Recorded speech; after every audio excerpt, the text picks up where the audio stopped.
જે કપાસનો ભાવ, કપાસનો જે આયાત કરવા ઉપર જે કરવેરો એ લોકોએ ઝીરો કરી નાખ્યો, જે બહારના દેશમાંથી કપાસ આયાત થતી, એના કારણે ફટકો આપણા દેશના ખેડૂતોને, ગુજરાતના ખેડૂતોને એ પડે છે કે આપણી કમ્પેરમાં ત્યાંથી સસ્તો કપાસ આવશે. અને બીજી વસ્તુ કે એના કારણે આપણા કપાસના, આપણા ખેડૂતોનો ભાવ વધી નહીં શકે, વધશે નહીં. એટલે ખેડૂતો જે આશા લઈને બેઠા હોય કે ભાઈ આપણા દેશમાં આપણે કપાસનો ભાવ મળવો જોઈએ, એ આયાતવાળા બીજા દેશના કપાસના કારણે સરકારે જે ડ્યુટી, કરવેરો જે ઓછો ઝીરો કરી નાખ્યો, એના કારણે આપણને મોટી નુકસાની છે. અને બીજી વસ્તુ કે આપણા દેશમાં જ કપાસ જેટલો જરૂરિયાત છે એટલું ઉત્પાદન છે, તો બધું સમકક્ષ થઈ જાય છે, ઉલટાનું ઉત્પાદન વધે છે, આપણે બહારથી લઈ આવવાની જરૂર નથી.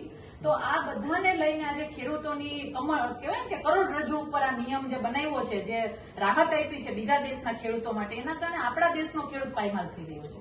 તો અમારી રજૂઆત એવી છે કે સરકારને આપ તાત્કાલિક ધોરણે આ અમારું આવેદન આમ આદમી પાર્ટી તરફથી આપીએ છીએ અને સરકાર સુધી પહોંચાડો, જેથી કરી અને જે આપણો દબાયેલો, ઓલરેડી દેવાના ભાર નીચે દબાયેલો આપણો ખેડૂત છે, બહુ મોટા ડુંગર છે દેવાના, તો આ ખેડૂતને રાહત થાય. અને આશા લઈને જયારે ઉત્પાદન થાય છે ત્યારે ભાવ હોતા જ નથી. 2014માં 1500 રૂપિયાનો જે કપાસ હતો, આજે તમે એના ભાવનું સર્વે કરશો તો તમને એ 1500 ની અંદરનો ભાવ મળે છે, અને વેચવા જાય ત્યારે 1900 રૂપિયા આવતા નથી.